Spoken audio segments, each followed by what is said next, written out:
আরে এতে তো দেখছি কোনো পোস্টাল স্ট্যাম্প বা যে পাঠিয়েছে তার নামই নেই। তাহলে পার্সেল এখানে পৌঁছলো কি করে? মনে হচ্ছে এই এনভেলপটা সোজা কেউ কোম্পানির পোস্ট বক্সে ঢেলে দিয়েছিল।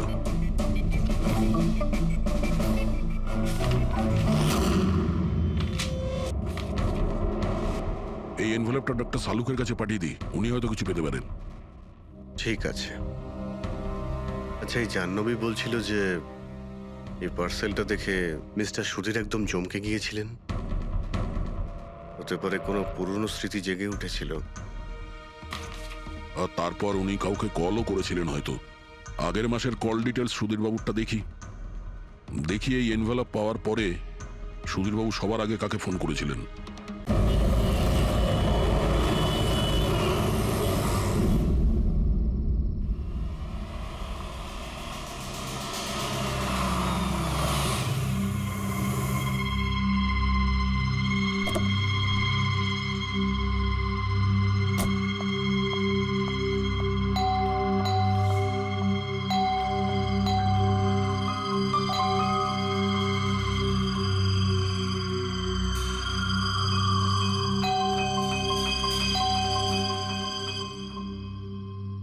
আমাদের পার্টিতে ডেকে নিজে ঘুমিয়ে পড়েনি তো? স্যার, ও নিজের জন্মদিনের পার্টিতে কি করে ঘুমাবে? আরে ওকে কিছু বিশ্বাস নেই, 60 বছর বয়স হয়েছে। সুধীর, বাইরে আয় ভাই। হ্যালো। পার্টি আজকেই তো নাকি কাল? হ্যাঁ, পার্টি আজই, আই এম শিওর। আমি ওকে একবার ফোন করে দেখি।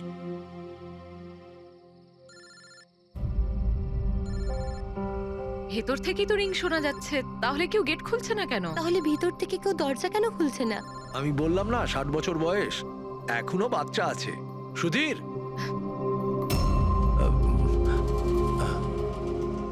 পিছনে জানলার দিকে গিয়ে দেখি। হ্যাঁ হ্যাঁ হ্যাঁ স্যার, চলুন চলুন ওদিকে।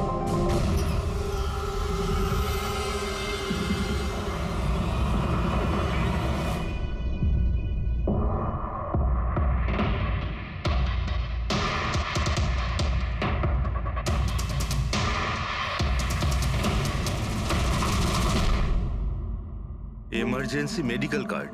এনার আমন্ড আর শেলফিশে অ্যালার্জি আছে।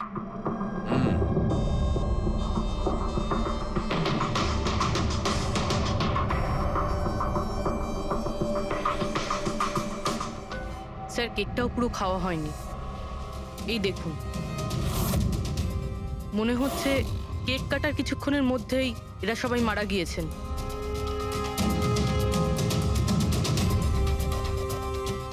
হাতাহাতির কোনো চিহ্নই নেই, সোজা গুলি করেছে।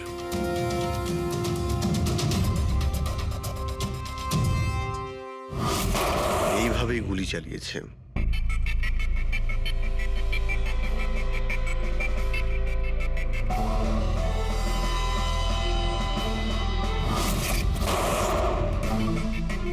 আরেকটা লাশ কোথায়?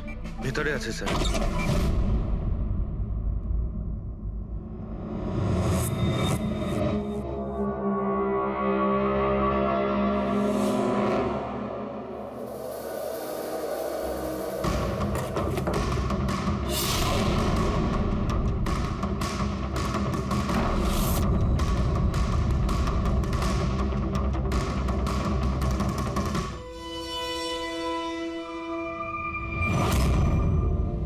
গান কেস, কিন্তু এ তো পুরো খালি।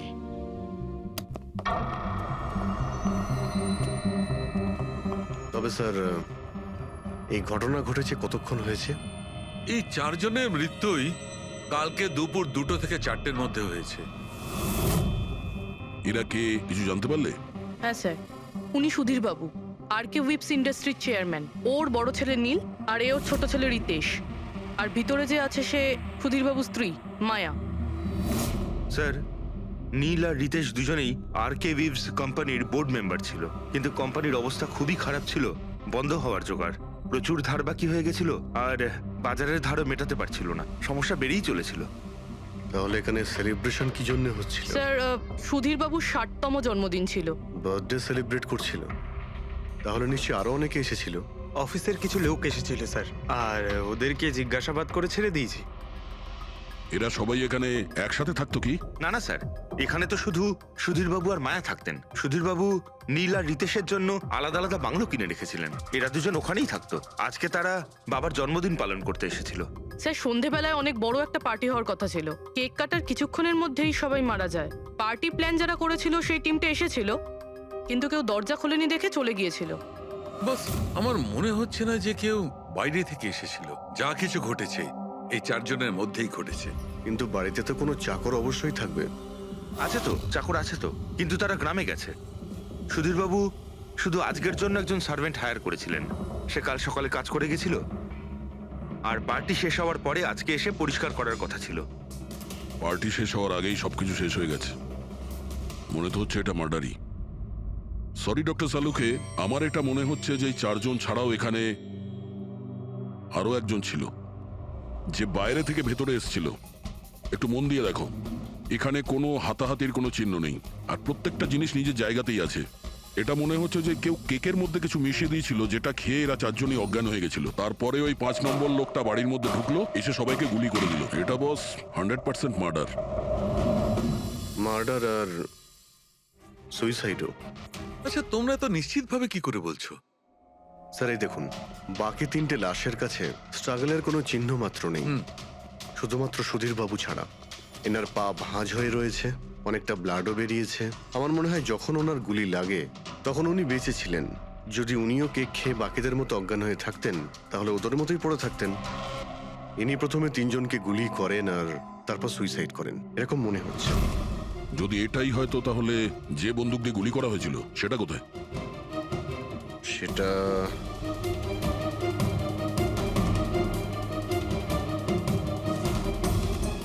এখানে গুলি লেগেছিল মানে মাথাতে। সুধীরবাবু যদি এইভাবে গুলি চালান তো এইভাবেই হয়তো পড়েছেন, আর তখনই হাত থেকে বন্দুকটা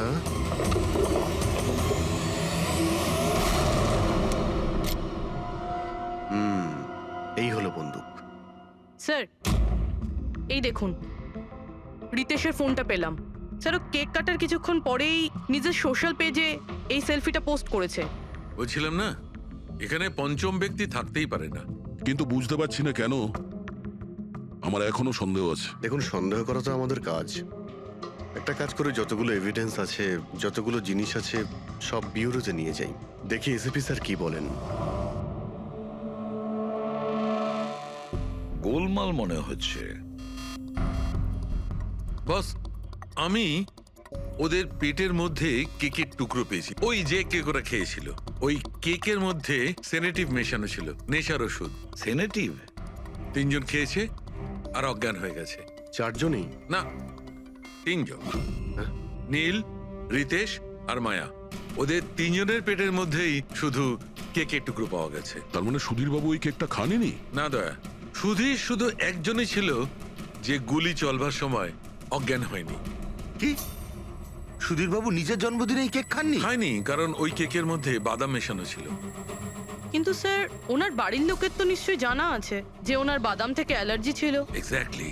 তাহলে এই কেক আনলো কেন? অদ্ভুত ব্যাপার। সুধীরবাবুর বার্থডে ছিল আর কেক ওই 3 জনে খেয়েছিল। কেক 3 জনে খেয়েছিল, কিন্তু ওখান থেকে যে বন্দুকটা পাওয়া গেছে তাতে 4টে গুলি খরচ হয়েছে, যেগুলো এদের গায়ে লেগেছে।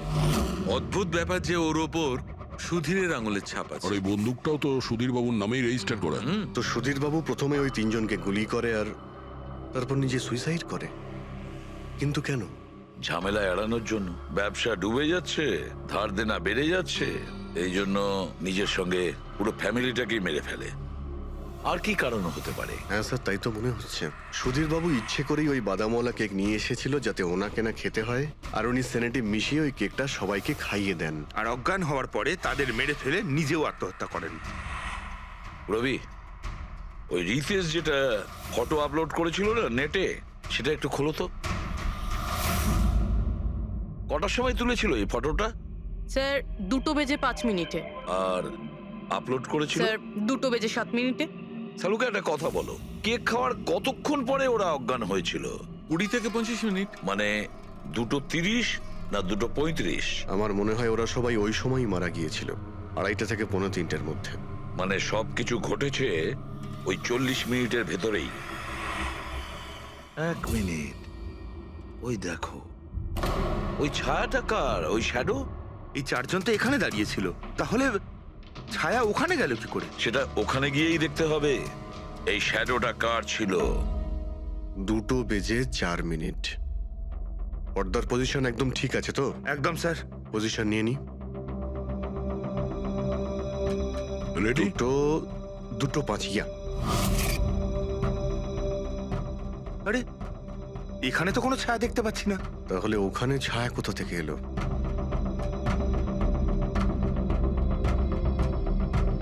রোদটা এই দিক থেকেই আসছে। পুরবি, তুমি ওইখানটা গিয়ে দাঁড়াও তো। ইয়া, ব্যাস। হ্যাঁ, এইখানে ছায়াটা দেখা যাচ্ছে, ঠিক যেমনটা ওখানে ছিল, সেম টু সেম। আমি ঠিকই বলেছিলাম, এখানে কোনো 5 নম্বর লোক ছিল। আর সে ওখানেই দাঁড়িয়েছিল যেখানে আমি দাঁড়িয়েছিলাম। এই সেই লোকটাই হবে যে সুধীরবাবু আর তার পরিবারকে মেরেছে। আর সে আমাদের অলমোস্ট ধোকা দিয়ে দিয়েছিল যে এটা মার্ডার কাম সুইসাইড। আর ওর ছায়াই ওকে ধোকা দিয়ে দিয়েছে। কিন্তু স্যার, আমরা এই ছায়ার মাধ্যমে খুনি অবধি পৌঁছবো কি করে? খুনির মেন টার্গেট ছিল সুধীর বাবু, আর সে ওই সময় ওখানেই দাঁড়িয়েছিল। নিশ্চয়ই চেনা জানাই কেউ হবে। কারেক্ট। খোঁজ নিয়ে দেখো সুধীরবাবু পার্টিতে কাদের কাদের ডেকেছিলেন।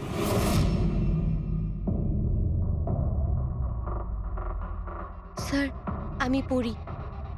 তুমি সুধীরের এক্সিকিউটিভ অ্যাসিস্ট্যান্ট? হ্যাঁ। স্যার, আমি Jahnavi. Marketing head. Yes sir. হ্যাঁ স্যার, আমি জগন্নাথ। আমি কোম্পানির লয়ার। আর সুধীর বাবুর পার্সোনাল লয়ারও।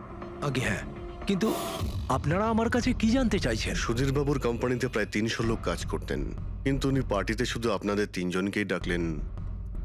এরকম কিসের বিশেষ সম্পর্ক ছিল আপনাদের সঙ্গে সুধীরবাবুর? স্যার, আমি আগেও বলেছি যে আমি ওনার এক্সিকিউটিভ অ্যাসিস্ট্যান্ট।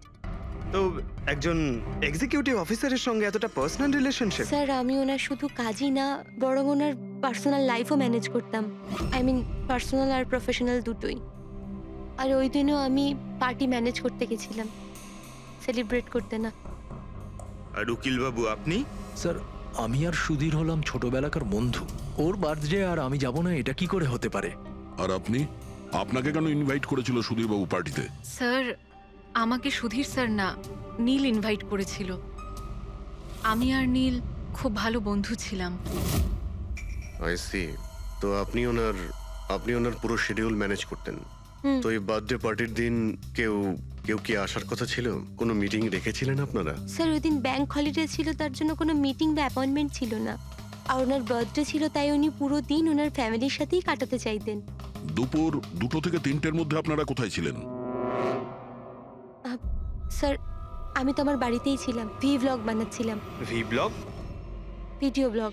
আমার একটা ইন্টারনেট চ্যানেল আছে যেখানে আমি ভিডিও বানিয়ে আপলোড করি। স্যার, আমি বাড়িতে ঘুমোচ্ছিলাম, আমার শরীরটা ঠিক ছিল না। স্যার, আমি আমার ফ্যামিলির সাথে ফিল্ম দেখতে গিয়েছিলাম। আচ্ছা, কিছুদিনের মধ্যে সুধীরবাবুর ব্যবহারে কোনো পরিবর্তন দেখেছিলেন আপনারা? হ্যাঁ স্যার, আমি একটা জিনিস নোটিস করেছিলাম। স্যার, আজ থেকে ঠিক 1 মাস আগে আমাদের মিটিং চলছিল।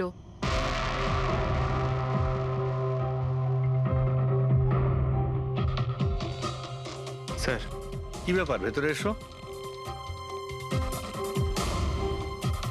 ঠিক আছে, তুমি যাও।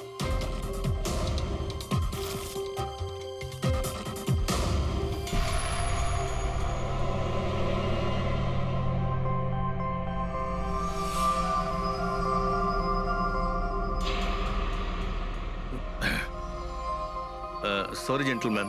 Meeting is over. বাচ্চাদের পোশাক? Yes sir.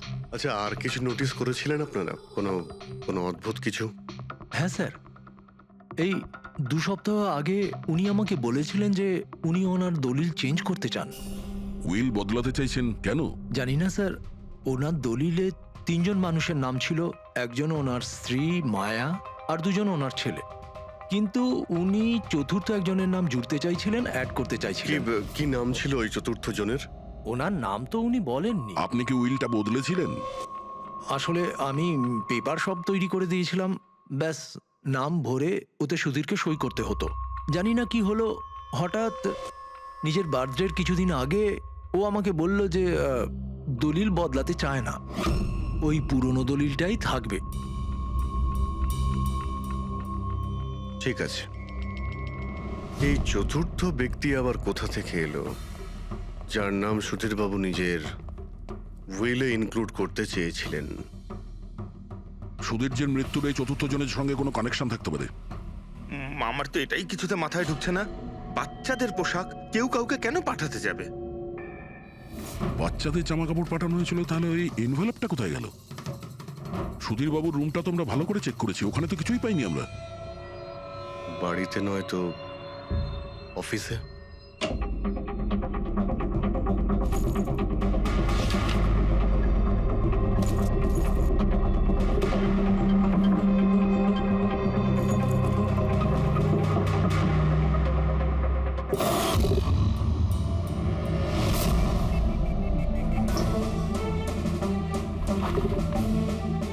পেয়ে গেছি।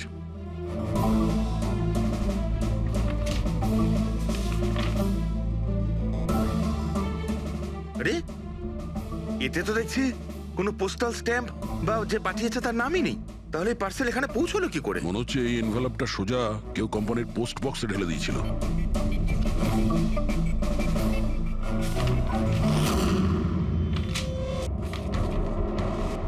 এই এনভেলপটা ডক্টর সালুকের কাছে পাঠিয়ে দিই, উনি হয়তো কিছু পেতে পারেন। ঠিক আছে। আচ্ছা, এই জাহ্নবী বলছিল যে এই পার্সেলটা দেখে মিস্টার সুধীর একদম চমকে গিয়েছিলেন। হতে পারে কোনো পুরনো স্মৃতি জেগে উঠেছিল। আর তারপর উনি কাউকে কলও করেছিলেন হয়তো। আগের মাসের কল ডিটেলস সুধীরবাবুরটা দেখি এই এনভেলপ পাওয়ার পরে সুধীরবাবু সবার আগে কাকে ফোন করেছিলেন? সুধীরের ফোন এসেছিল অনেক বছর বাদে। কি কথা হয়েছিল আপনাদের দুজনের? খুব রেগেছিল যে আমি ওকে কেন এনভেলপটা পাঠিয়েছিলাম, কিন্তু আমি তো ওকে এনভেলপ পাঠাইনি। কিন্তু কোনো কারণ তো ছিল যাতে সুধীরবাবু আপনাকে সন্দেহ করেন। হ্যাঁ নিশ্চয়ই, ওই এনভেলপে বাচ্চার জামা ছিল। ওর মনে হয়েছিল ওটা সেই জামাটাই যেটা আমি আর সুধীর আমাদের সন্তানের জন্য কিনেছিলাম। আমাদের বাচ্চার জন্য? আমার আর সুধীরের সন্তান। 30 বছর আগে আমি আরকে ওয়েবস কোম্পানিতে অ্যাকাউন্ট ডিপার্টমেন্টে কাজ করতাম। সুধীরের বাবা সেটার মালিক ছিল। ওখানেই সুধীর আর আমার সম্পর্ক হয়েছিল। আর কিছু বোঝার আগেই আমি বুঝতে পারি যে আমি সুধীরের সন্তানের মা হতে চলেছি। তো আপনাদের দুজনের বিয়ে হয়নি? না, হয়নি। সুধীর তো কথা দিয়েছিল, কিন্তু ওর প্যারেন্টস রাজি হয়নি, কারণ আমি ওদের স্টেটাসে ছিলাম না। ওনারা তো সুধীরের বিয়ে অনেক বড়লোক বাড়িতে আর সেম স্টেটাসে করতে চেয়েছিলেন। তারপরে ওর প্যারেন্টস আর ফ্যামিলি খুব চেষ্টা করেছিল ওকে, আমাকে, এমনকি আমার ফ্যামিলিকেও বোঝানোর জন্য যে আমি বাচ্চাটাকে নষ্ট করে দিই।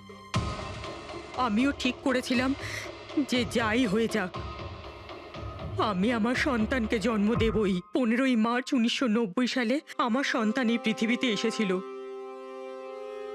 কিন্তু সেই রাতেই ও মারা গিয়েছিল। যে বাচ্চাটাকে কোলে নিয়ে আদর করছিলাম, ছোট ছোট জামা কাপড় পরাচ্ছিলাম, কিচ্ছু করতে পারিনি আমি। আমি ভেবেছিলাম যে এরকম সময় তো সুধীর আমার পাশে থাকবে, আমাকে সাপোর্ট করবে, কিন্তু ও তো এর আগেই আমার সাথে কথা বলাটাও বন্ধ করে দিয়েছিল। আর ওই মাসেই ও মায়াকে বিয়েও করেছিল।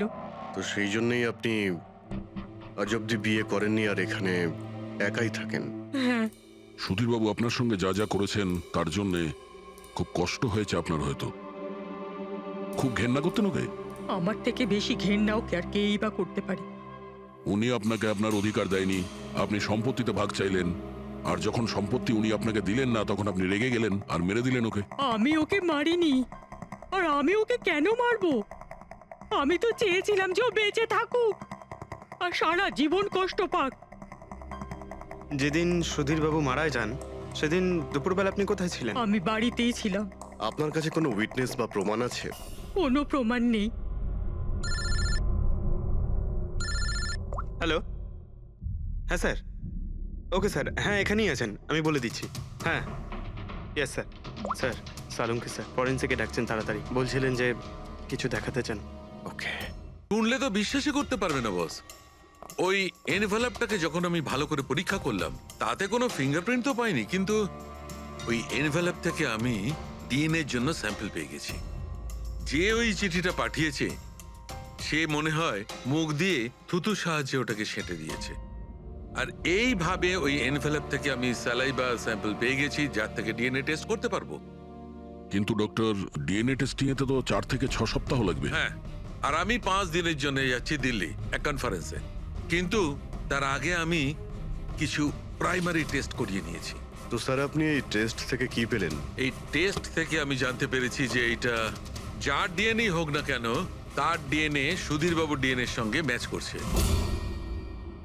কি?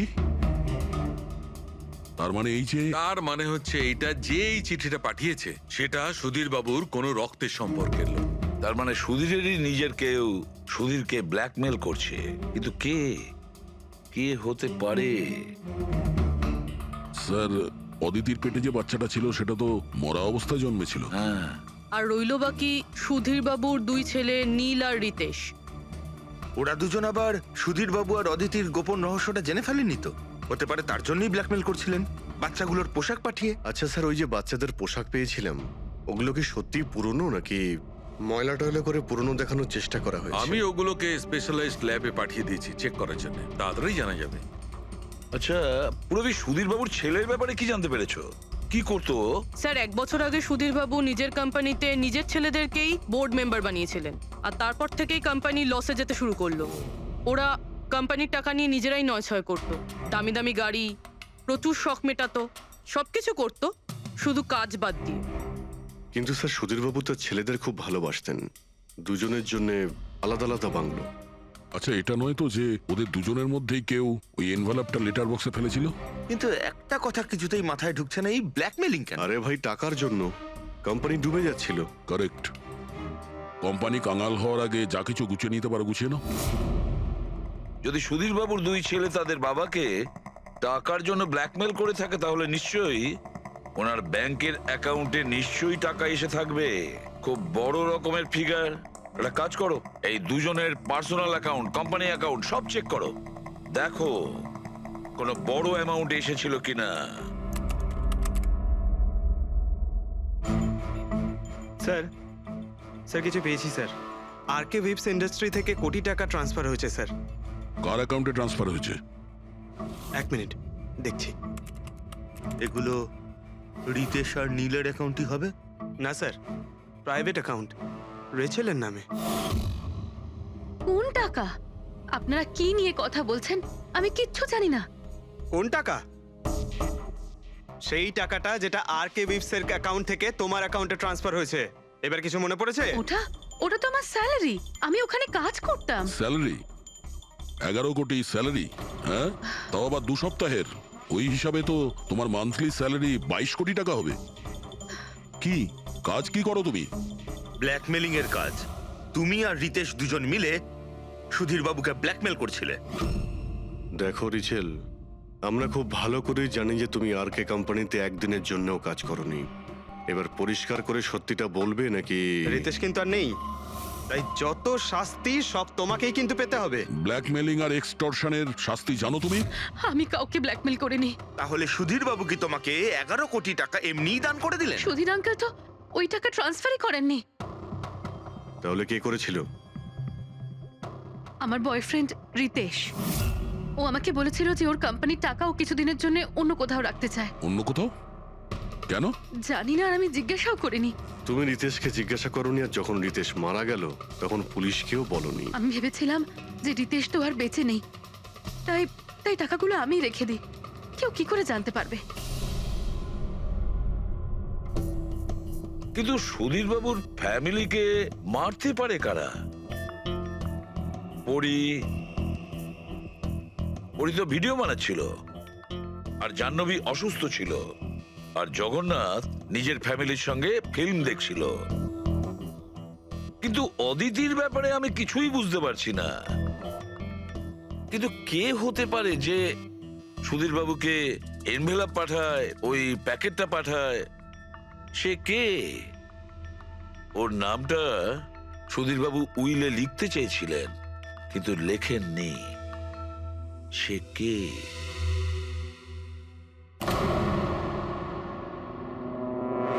প্রেমের দ্বিতীয় কেকটা কোথা থেকে আসলো? হ্যাঁ স্যার, এখানে দুটো কেক। সেটাই তো, যখন বার্থডে ছিল সুধীরবাবু তার নিজের ফ্যামিলির সঙ্গে, ছোট কেকটা কেন কাটতে যাবে যেখানে এত বড় কেকটা রয়েছে এর সামনে? স্যার, যাতে ও রাতে পার্টিতে বড় কেক খেতে পারে। আরে ভাই, সুধীরবাবু কি 18 বছরের বাচ্চা ছিল নাকি যে নিজের বার্থডেতে দুটো কেকের অর্ডার দেবে? স্যার, হতে পারে এই কেকটা ওনাকে কেউ গিফট করেছে, এই কিন্তু বাদামওয়ালা সেটা কেক। তো বক্সে নিয়ে আসবে, আর তার উপরে কেক শপের নামটাও লেখা থাকবে। না স্যার, ওখানে তো আমরা কোনো বক্স পাইনি। ছিল না? হতে পারে কেউ এই কেকটা বাড়িতে বানিয়েছে। সেই জন্যই আমরা ওখানে বক্স পাইনি। কিন্তু এই আমন্ড দেওয়া কেক পাঠালোটাকে? স্যার, হ্যাঁ, স্যার আমি জাহ্নবীর সোশ্যাল প্রোফাইল চেক করছিলাম। স্যার, এখানে ওর অনেক অনেক ছবি আছে যেখানে ও কেক আর পেস্ট্রি বেক করছিল। বেকিং ও খুব পছন্দ করে। হ্যাঁ, আমি বেকিং পছন্দ করি, তাতে কি? তো কিছু না, তুমি বাদামওয়ালা কেক বানিয়েছিলে না সুধীরবাবুর জন্য? আমি যখন জানি যে ওনার বাদামে অ্যালার্জি, তাহলে আমি ওনার জন্য বাদাম কেক কেন বানাবো? কারণ তুমি চাইছিলে যে উনি কেকটা না খান, যদি খেতে অজ্ঞান হয়ে যেত না। আর তুমি চাইতে যখন তুমি ওকে মারবে তখন যেন ওর জ্ঞান থাকে, কষ্ট পায় তোমার সামনে, প্রাণ ভিক্ষা করে, তাই না? আরে আমি সুধীর আঙ্কেলকে কেন মারবো? তুমি কেকের মধ্যে সেনেটিভ মেশাওনি রিতেশ, নীল আর মায়াকে মারার জন্য? আপনারা এইসব কি বলছেন বলুন তো? ব্যাস ব্যাস, অনেক হয়েছে। তুমি বলেছিলে না যে ওই দিন তুমি অসুস্থ ছিলে আর বাড়িতেই ছিলে? কোথাও তুমি যাওনি। তুমি পার্টিতে কিভাবে গিয়েছিলে কিনা পার্টিতে? আমি সত্যি 2-3টে পর্যন্ত ঘুমিয়েছিলাম। তারপর ঘুম থেকে ওঠার পর আমার মনে হলো যে আমি একটু বেটার ফিল করছি, আর তাই আমি পার্টিতে চলে যাই। এতে আমার কি অন্যায়? তুমি যদি রাত 2টো থেকে 3টে অবধি সত্যিই ঘুমিয়েছিলে, তাহলে 2:30টার সময় যখন সুধীরবাবু মারা যান তখন তোমার মোবাইল ওনার ঘরের সামনে গেল কি করে? দেখো জাহ্নবী, মিথ্যে বলে কোনো লাভ নেই। আমরা তোমার মোবাইলের রেকর্ড চেক করে দেখেছি। যে সময় সুধীরবাবু মারা যান সেই সময় তোমার ফোনের লোকেশন ওনার বাড়ির কাছেই ছিল। এবার সত্যি বলবে নাকি আরো টাইম ওয়েস্ট করতে চাও? আমি আর নীল একে অপরকে ভালোবাসতাম। আমরা ভেবেছিলাম যে নীলের বাবার বার্থডে আমাদের কাছে একটা ভালো সুযোগ ছিল ওনাকে আমাদের ব্যাপারটা বলার, আর সেই জন্যই আমি ওখানে যাই। ওখানে গিয়ে নীলকে অনেকবার কল করি, প্রায় 1 ঘন্টা ওখানে ছিলাম আমি, কিন্তু নীলের কোনো কল আসেনি। আমি ভেবেছিলাম নীল হয়তো সময় পাচ্ছে না আমাকে কল করার। মিথ্যে কথা। তোমার মনে হয়েছিল নীল তোমাকে ঠকাচ্ছে, সেই কারণে তুমি ওকে আর ওর পুরো ফ্যামিলিকে মেরে দিয়েছো। এই আপনারা কি বলছেন বলুন তো? আমি বেকিং করতে ভালোবাসি, তার মানে তো এটা নয় যে খুনটা আমি করেছি। ইন্টারনেটে রেসিপি দেখে তো যে কেউ কেক বানিয়ে ফেলতে পারে। কেক বানানো কি এমন কঠিন কাজ? আর রিতেশের গার্লফ্রেন্ড রেচেল, ও তো বেকিং করে। আপনারা ওকে কি কেন কিছু জিজ্ঞেস করছেন না? সবাইকে জিজ্ঞেস করবো আমরা। ডাকো সবাইকে। ভীষণ ইন্টারেস্টিং কেস এটা। এরকম খুব কম হয় যে এতজনের কাছে একটা লোকের প্রাণ নেওয়ার জন্য সুযোগও আছে আর মোটিভও আছে। আপনারা আবার? আরে স্যার, আমি কেন মারবো ওনাকে? আপনি নীলকে বিয়ে করতে চেয়েছিলেন, ওর ফ্যামিলির লোকেরা রাজি হয়নি। এ তো খুব বড় একটা কারণ খুন করার। আর সুধীরবাবুর ফ্যামিলির জন্য আত্মমর্যাদা, সোশ্যাল স্ট্যাটাস অনেক গুরুত্বপূর্ণ ব্যাপার ছিল। এর সবচেয়ে বড় এক্সাম্পল অদিতি দেবী। আর সুধীরবাবু এই নিজের সম্পত্তি আর স্ট্যাটাসের জন্য আপনার জীবন নষ্ট করে দিয়েছেন। তাহলে আপনার থেকে বেশি ঘৃণা আর কে করতে পারে? আমার কাছে পয়সার কোনো মূল্য নেই, আর না কোনো বিষয়ে রিগ্রেট। আফসোস তো তোমার হওয়ার কথা রাচেল। এখানে তো 5,000 টাকার জন্য মানুষকে খুন করে, আর তুমি তো বসে বসে 11 কোটি টাকা পেয়েছো। আর আপনি? আপনার হাতে তো সুধীরবাবু তার লাইফের রিমোট কন্ট্রোল দিয়ে দিয়েছিল। আপনি সবই জানতেন ওনার ব্যাপারে। এটাও জানতেন যে উনি ওনার গানটা কোথায় রাখেন। দেখুন, আপনাদের যা ইচ্ছে বলতে পারেন। আমি আপনাকে আগেও বলেছিলাম যে আমি সেদিন ঘরে ভিডিও ব্লগ বানাচ্ছিলাম। চাইলে আমার ফোনও চেক করতে পারেন। হ্যাঁ হ্যাঁ, নিশ্চয়ই। ওই দেখি, জানা তো যাবে কিভাবে ভিডিও ব্লগ বানানো যায়।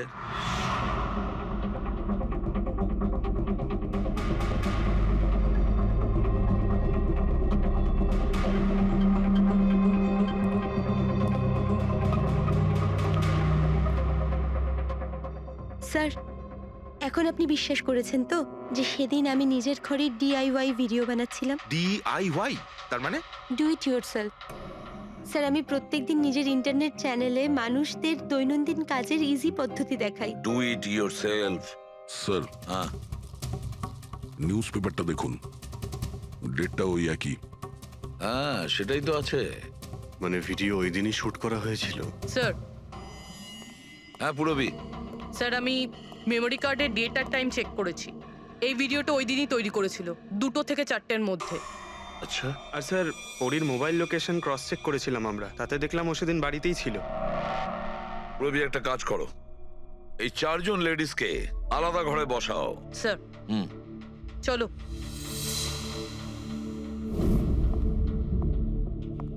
স্যার, কি ভাবছেন আপনি? সমস্ত প্রমাণ তো ওর পক্ষেই দেখছি। এই কেসটা তো আমি অন্ধকারে ডুবে যেতে দেখছি। ঠিক একটা কথা তো পরিষ্কার, যখন অন্ধকার হয় তখন কোনো ছায়া পড়ে না, কিন্তু আমার মনে হয় এই পুরো কেসটাই ছায়ারই খেলা। সানডাইল জানো তো? সানডাইল এই জিনিসটা আসলে সূর্যের আলো কোন দিকে যায় সেই অনুযায়ী টাইমটা দেখায়। হ্যাঁ, সানডাইল এমন একটা জিনিস যেটা থেকে আমরা আকাশের সূর্যের পজিশনটা বুঝতে পারি, যেটা থেকে আমরা সময়টা আন্দাজ করতে পারি।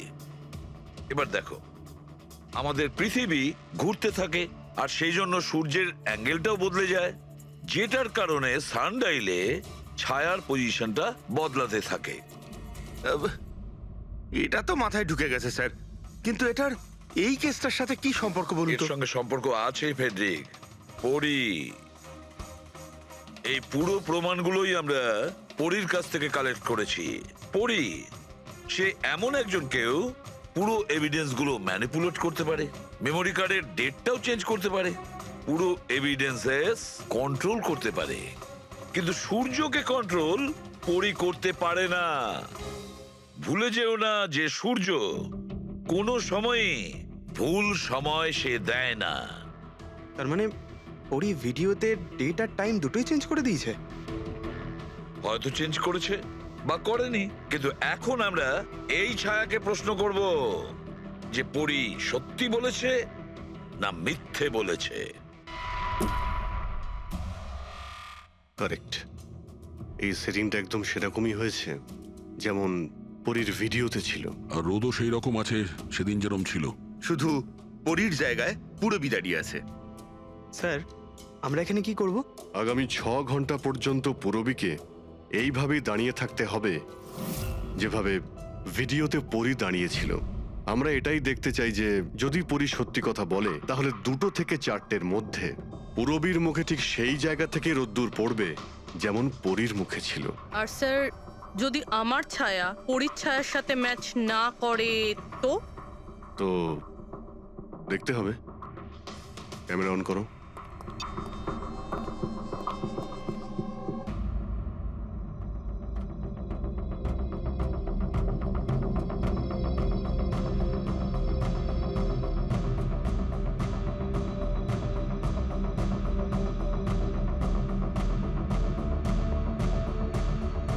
চলো, গুড। ওকে পুরবী, রিল্যাক্স। আচ্ছা, কি আছে এই ভিডিওতে? আরে দেখতে দাও ভাই।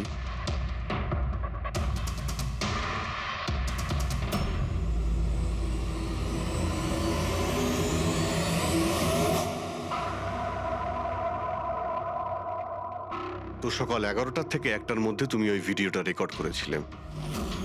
আর তুমি খুব চালাকির সাথে ভিডিও ডেট আর টাইম চেঞ্জ করে দিয়েছো। মেমোরি কার্ডের ডেট আর টাইম বদলে দিয়েছিলে, নিজের মোবাইল ফোনটা বাড়িতে রেখে দিয়েছিলে যাতে আমরা ওখানকার লোকেশন পাই। তুমি কি মনে করেছিলে এসব করার ফলে আমরা বোকা হয়ে যাব? হ্যাঁ, না তুমি আমাদেরকে বোকা বানাতে পারলে, না আকাশে ওঠা সূর্যকে। তোমার ভিডিওতে রোডের ডিরেকশন দেখে স্পষ্টই বোঝা যাচ্ছে ওই ভিডিওটা 11টা থেকে 1টার মধ্যে শুট করা হয়েছে। চেষ্টাটা ভালোই করেছিলেন, কিন্তু রিসার্চ ওয়ার্কটা একটু দরকার ছিল। পরি, তোমার ব্যাপারে আমরা সব কিছু জেনে গেছি। পড়ি, আমাদের হয়তো ম্যাক্সিমাম 4 সপ্তাহ সময় লাগবে তোমার ডিএনএ টেস্ট করে এটা প্রমাণ করতে যে তুমি সুধীর বাবুর মেয়ে, কিন্তু তাতে সত্যিটা বদলে যাবে না।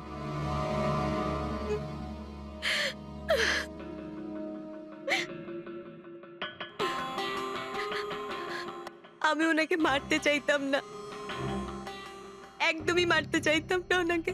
আমি তো শুধু এইটুকু চাইতাম যে উনি আমাকে স্বীকার করুক। ছোট থেকে এখনো অবধি আমি অনাথ আশ্রমে বড় হয়েছি, তার জন্য একটা ফ্যামিলি চাইতাম আমি। তুমি সুধীর বাবুর ব্যাপারে জানতে পারলে কিভাবে? ওই আমার ছোটবেলার জামা কাপড়ের জন্য। ওই জামা কাপড়ে হসপিটালের কার্ড ছিল, উনি ওটা বের করতে ভুলে গেছিলেন। ওই কার্ডে বাবার নাম্বারও ছিল।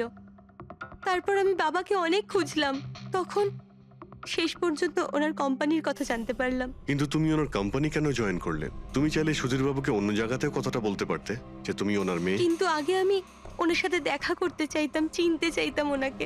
তারপর আস্তে আস্তে জানতে পারলাম যে উনি খারাপ মানুষ নন, মনের দিক থেকে খুবই বড়। তখন আমি ভাবলাম যে হয়তো ওই সময় ওনার অবস্থা খুব খারাপ ছিল, তাই অনাথ আশ্রমে দিয়েছিল আমাকে। কিন্তু এখন তো ওনার খুব ভালো অবস্থা, এখন তো উনি আমায় আপন করতে পারতেন। তাহলে ওনার সঙ্গে দেখা হতে না হতেই প্রপার্টিতে ভাগ কেন চাইলে? কারণ আমি জানতে চাইতাম যে ওনার কাছে ইম্পর্টেন্ট কি, টাকা না আমি। তার জন্যই সুধীর বাবু ওনার উইল চেঞ্জ করতে চাইছিলেন। হ্যাঁ, আর এটা শুনে আমি খুব খুশি হয়ে গেছিলাম। কিন্তু সুধীর বাবু তার সিদ্ধান্ত বদলে ফেলেছিলেন, যেটা তুমি সহ্য করতে পারোনি। স্যার, ও সব ওনার ওয়াইফ আর ওনার মেয়ের জন্য হয়েছিল। ওরা এটা সহ্যই করতে পারছিল না যে বাবা আমার নাম উইলে অ্যাড করছিল। অর্থাৎ আরও একবার সুধীরবাবু আপনাকে মেনে নিতে অস্বীকার করলেন। হ্যাঁ, আর এইবারও ঠিক ফ্যামিলির জন্যই। উনি একদম বদলাননি, উনি একদম ঠিক আগের মতোই ছিলেন। সেলফিশ, সুবিধাবাদী, দায়িত্বজ্ঞানহীন। সহজভাবে নিজের ভাগটা পাননি বলে ওনাকে ব্ল্যাকমেল করতে শুরু করে দিলেন। না, আমি যখন ওনাকে প্রথম এনভেলপ পাঠিয়েছিলাম তখন আমার এরকম উদ্দেশ্য ছিল না। আর না আমি এতটাই বোকা যে এনভেলপ নিজের মুখ দিয়ে সিল করব। আমি তো এটাই ভাবতাম যে অ্যাটলিস্ট উনি আমাকে নিজের ফ্যামিলিতে ইনক্লুড করুক, আমার নিজেরও একটা ফ্যামিলি হোক। আর তার জন্যই আমি বাবার জন্মদিনের দিন নেশাযুক্ত ওষুধ দিয়ে বাদামের কেক নিয়ে ওনার বাড়িতে গেছিলাম। Happy birthday to you.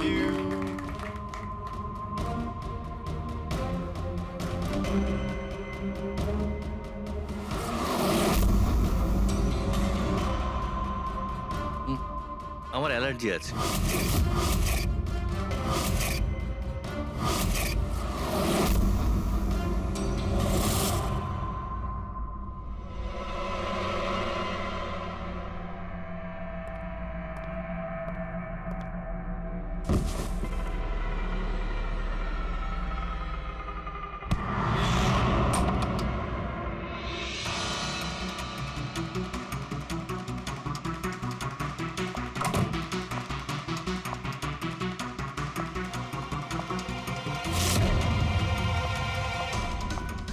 বাবা,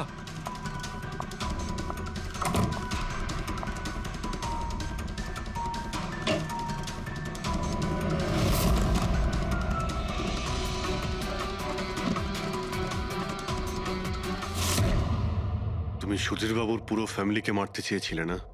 তোমার লক্ষ্য পূরণ হয়েছে। এবার তোমার সঙ্গে ওনার ফ্যামিলির লাস্ট মেম্বারও শেষ হয়ে যাবে।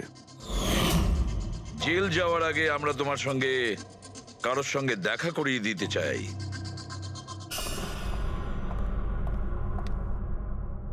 ইনি অদিতি দেবী, তোমার মা। মা, আপনাকে মিথ্যে বলা হয়েছিল যে আপনার সন্তান মৃত জন্ম নিয়েছিল।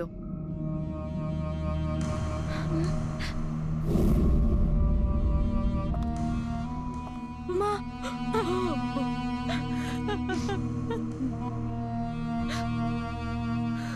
ওর এই সুধীর বাবু আর তার ফ্যামিলিকে শেষ করে দিয়েছে।